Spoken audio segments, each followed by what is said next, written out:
What is going on, everybody? Hope you're all having a good Tuesday. If you just keep feeling like Monday, but it's time to get it. We got the big tournament tonight. Still have some action up on Stake Kings for hopefully the $1 million I'm going to win.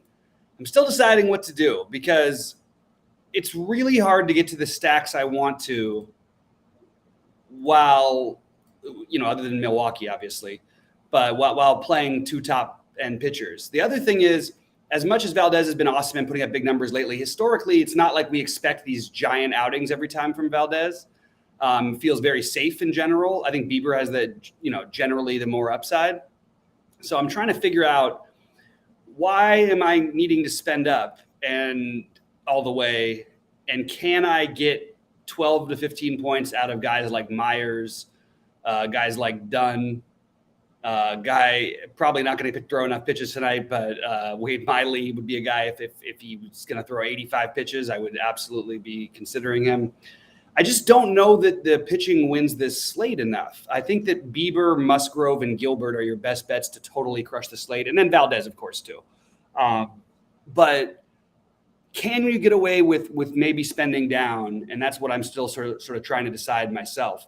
I also do think if you are spending up, using Kyle Wright as an option instead of either Valdez or Bieber in certain lineups with Musgrove maybe or with one of those two, I think it's a really viable route to go. For me personally, my pitchers are spread out between Valdez, Bieber, Gilbert, and Myers, sadly enough.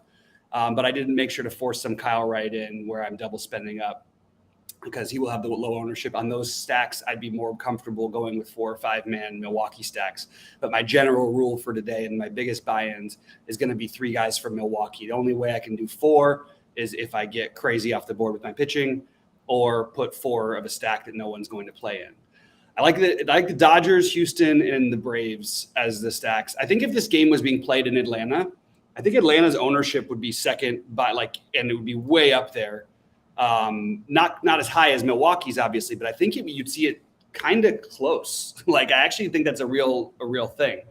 And I worry about the Dodgers and I worry about the bullpen games in general, because if you're going to get one guy who throws 1 inning, another guy who throws 1 inning, then a guy who throws 2 innings, then a guy who throws 2 innings, it's just much harder to get your offense to go completely nuts in those situations, unless you've already scored a ton of runs, and some of those guys might even be position players in some cases. But that's my biggest fear for the Dodgers. Again, I do like Atlanta. I think they're getting slept on, and I like Houston quite a bit. The other ones I would go to would be both sides of the Toronto-Baltimore game. But for the most part, I'm keeping it tight today and mostly playing those stacks. I do like St. Louis quite a bit as a mini stack. I like the pieces more than I like the whole team. But you look at the ownership on these guys, and it's just non-existent. I don't like stacking against Espino because he doesn't tend to walk a ton of guys. But the prices make it pretty easy to do St. Louis if you wanted to go to another one. But I'm focused on the Dodgers. I'm focused on Houston, and I'm focused on Atlanta with Milwaukee as my side piece. That's sort of my general strategy for this slate. Fire on any questions and thoughts as you get in there. I really, really want to get into everything, and let's do it. So fire it in.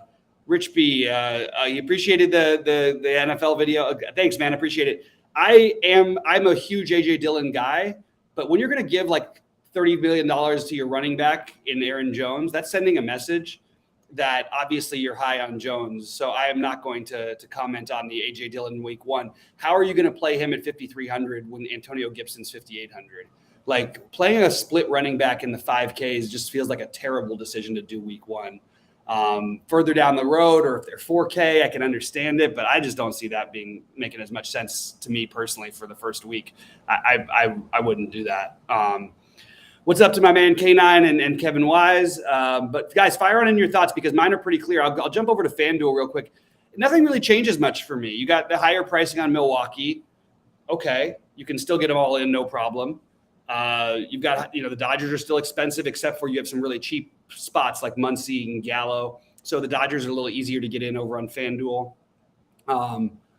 Everybody's a little easier to get in over on FanDuel, to be honest with you. A couple other guys that stand out. Javi Baez's price is low enough to where I would take that gamble as a one-off. Tellez is much cheaper over there. Ahmed Rosario. Those are just some one-off pieces, but the Dodgers are cheaper and they're easier to get in as a stack or a mini stack over there. That's the one thing that really stands out. My pitchers are going to be between Bieber and Valdez. I'm not messing around over there with anybody else. If I did, it would be Gilbert. But that's basically what I'm doing.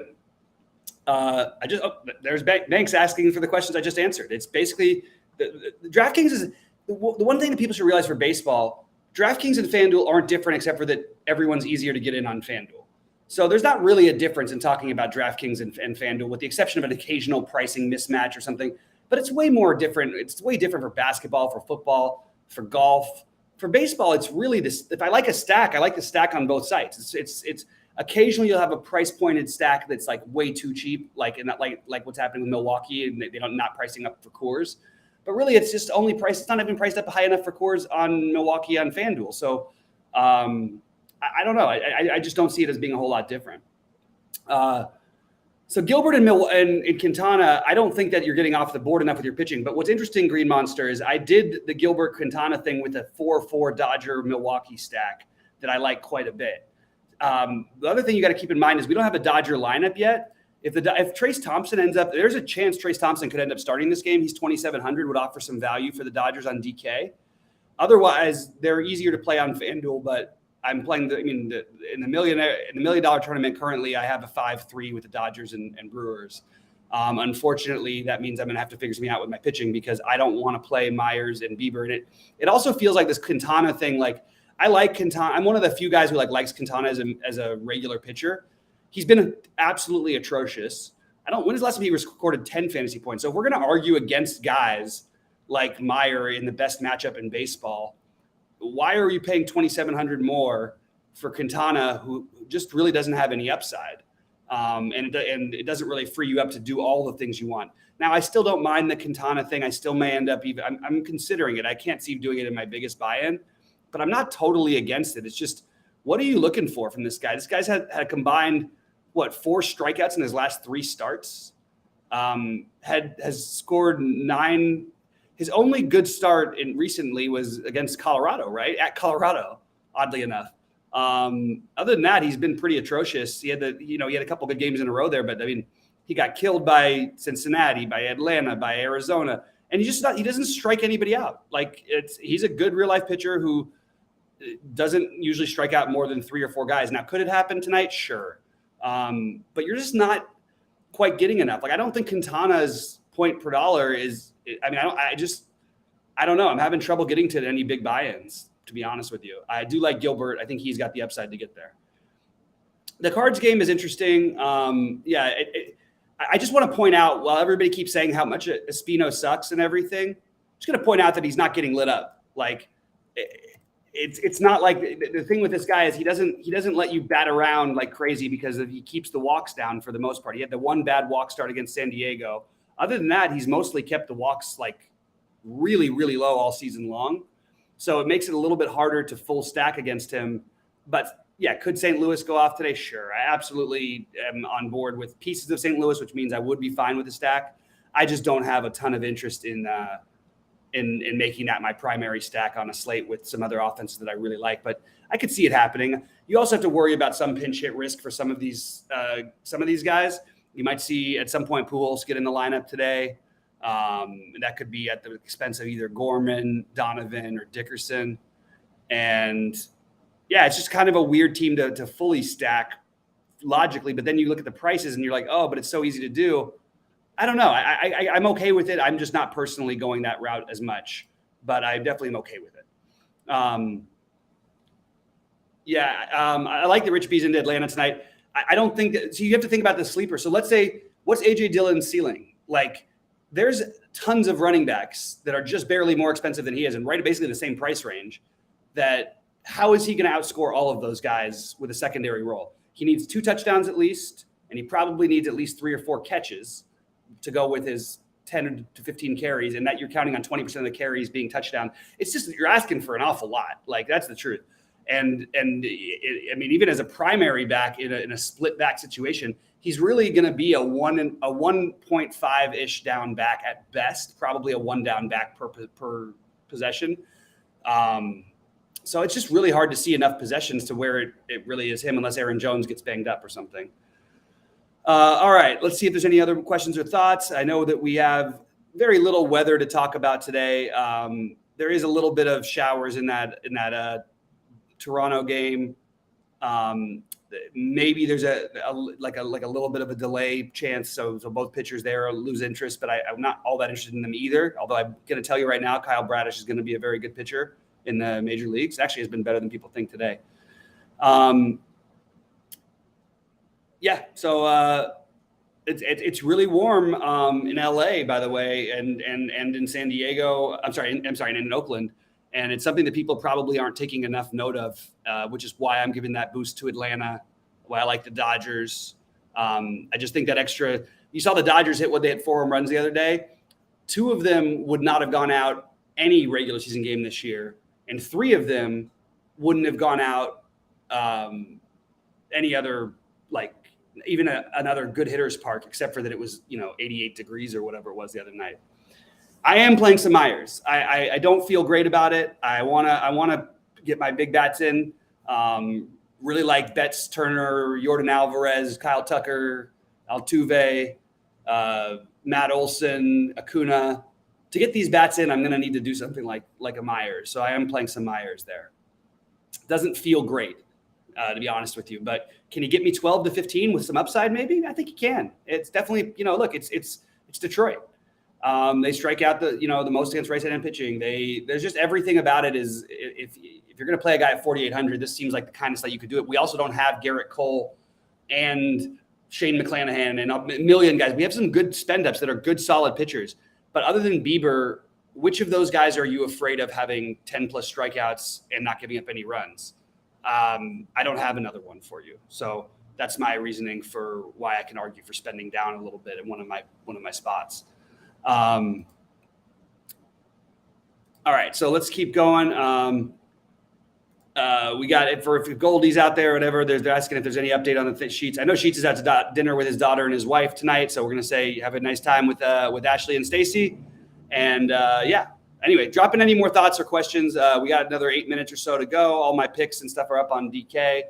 You guys probably saw in my early builds what I'm thinking about doing today. Nothing's really changed all that much. My priorities are the teams I mentioned, and it's going to be Milwaukee as my side piece with the Dodgers, with Houston, and with Atlanta. And that's with some pieces, some where I'm doing a 4-4 stack with St. Louis. I didn't go the full 5-man anywhere with St. Louis, but I did go a couple 4-mans, to be honest. So that's where I'm at for my favorite stacks, my pitchers. I do have Myers as one of the guys in my core. If I was playing a bunch of lineups, I kind of wish I was playing a bunch of lineups in the Millionaire Maker, since I'm not. I have to at least consider him to try to get my build different, because the stacks that I really like to go off are these other weird stacks. I know people will talk about Chicago, and it's only blowing in a little bit out there, but it's enough for me to not have a ton of interest. If you want to have a one-off of Fremel Reyes, or you've got the cheap Yan Gomes, maybe even Ortega, I could see getting a little mini stack there, but I'm just not doing it personally. I'd rather go other directions. With Milwaukee, if 2 chalk pitchers get the most points, why fade? I don't understand that question. Rhodey's got 3 in the big one, so we're going to say, Rhodey, between me and you, come on, Daddy. Our 4 entries should be as good as the 175 from everybody else. You know what I mean? No, I'm just kidding. But let's do it, man. Let's win $1 million tonight. This is what I'm doing. And you guys are welcome to take it or leave it, but I am going to be playing Milwaukee there will be multiple players from Milwaukee in all of my DraftKings lineups, not necessarily on FanDuel. And I am going to be very, very overweight the Dodgers, Houston, Atlanta. That's where I'm at. And again, with the trepidation of the Dodgers, I would prefer to do a 4-4 with the Dodgers than I would a 5-3, just because I don't love the potential pinch hit risk for a couple of the bats, Gallo being one of them, namely. But you're also going to have a lefty. I'm curious to see what the starting lineup is, so it's really hard without the starting lineup for me to tell you what Dodgers I feel like are safe to not get pinch hit for. Just always tricky to do that. Let's see what we got here. Anything come out yet with the Dodgers? No, still not out yet. So, Jeff, rephrase your question. I don't understand. With Milwaukee, if 2 chalk pitchers get the most points, why fade? I really don't understand what that question means. In cash games, you should be playing that. In tournaments, you have almost no hope to win a tournament unless you're max entering and you have a really, really off-the-board secondary stack if you're going to play 2 chalk pitchers with Milwaukee. It's just terrible DFS play to do so. It doesn't mean it won't work sometimes. It just means you need everything chalk to hit. And then that's just so you can min cash? I don't know. It doesn't feel good to me. You're trying to win, you got to try and take some swings, which is forcing me to unfortunately swing in the direction of Myers. And I just feel weird about it. But I've had some of these in the past where the other thing you can do is if you're playing the Dodgers with Myers, let's say, and you've got Bieber as your other pitcher in KC, after the first hour or so of the so we get one time, possibly two for some of the Milwaukee bats. You get one lineup. You get Bieber through a few innings at least. And then if everything's going perfectly, maybe you can cancel and switch over to Logan Gilbert and downgrade your full Dodger stack to if you have a 5-man, you can go down to 4 and, take away one of the Betts or Turner things instead of pitching Myers and playing Gilbert instead. So that's one thing I'm considering an option. Yeah, Jeff, that's the name of the game. You should lose most days. If you play DFS baseball and you're winning most days playing tournaments, you're probably doing something wrong because unless you're max entry. You gotta play for the wins and not try to stack up the chalkiest team and see, hey, maybe I can try to do exactly what everyone else is going to do and that'll win for me. Just a terrible way to play DFS. Doesn't matter what's happened lately. Yeah, I like Logan Gilbert. I just mentioned it, Rich. I talked about Gilbert's on one of my core plays for those of you who are looking at the thing. Dodgers lineup is out apparently. I have not seen it as I've been on air here. Yeah, you're going to lose a lot when you're playing risky style. That's what you should be doing for DFS, though. I'm taking a look at the Dodger lineup. I don't have it yet, so I'm going to go to MLB and get that. Can somebody read it to me while I'm trying to do the show while we do it so I can see what it is? If you don't mind typing it in chat, I would really appreciate it. Well, I'm glad you hit, Jeff. That's great. I don't know what the general thinking is, though. To try and take a general strategy and go, well, I lose a lot when I play teams that aren't popular. It doesn't mean you should go play teams that are popular. That's just not the way that this works. All right, what Dodger lineup? Let's see. And I am saying at the same time, I am not fading that Milwaukee game. I'm just using them as my side pieces, my side stack. Could somebody please read the Dodger, throw the Dodger lineup? Oh, there we go. Mookie, Turner, Taylor, Bellinger, Gallo. That's the starting. That's the first 5 in the Dodger lineup. Huh. Wow, that is very, very interesting. That means we are going to get some weird ones. So what's after? Thank you, Rich. I really appreciate it, buddy. What's after Turner? I mean, that's Justin Turner would be batting 6th, which means that do we have Trace in there? How come I can't get it to refresh on my page? It's really weird. Sometimes when I'm recording, it does that. Betts, Turner, Freeman, Will Smith, Muncy. Oh, okay, yeah, that was freaking me out, Rich. Yeah, that was not what I was trying to figure out. Oh, they're batting Bellinger 7 tonight. Okay, that's a little bit of a bump up to him, and it's a strong lineup. I was kind of hoping partially Trace would get in the lineup. He actually hits righties better, and they only play him against lefties.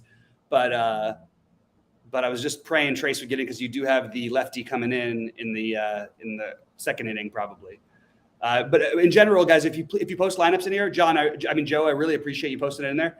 Please always do it in order because everybody else is going to assume that's the order when they see it. It doesn't matter right now, we have 40 minutes before lock, but when it's right before lock, it's always really tricky if you see it not in order because then you're just trying to figure out you're like, what, that guy's batting second now? Like, you know what I mean? Just looks crazy kind of.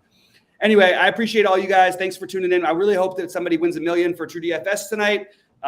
Me, Roadie, Sheets, I'm sure we'll all take chances. I don't know how many other people are, but I hope you are. And I hope that somebody hits a big one. So let's make some real money and good luck all.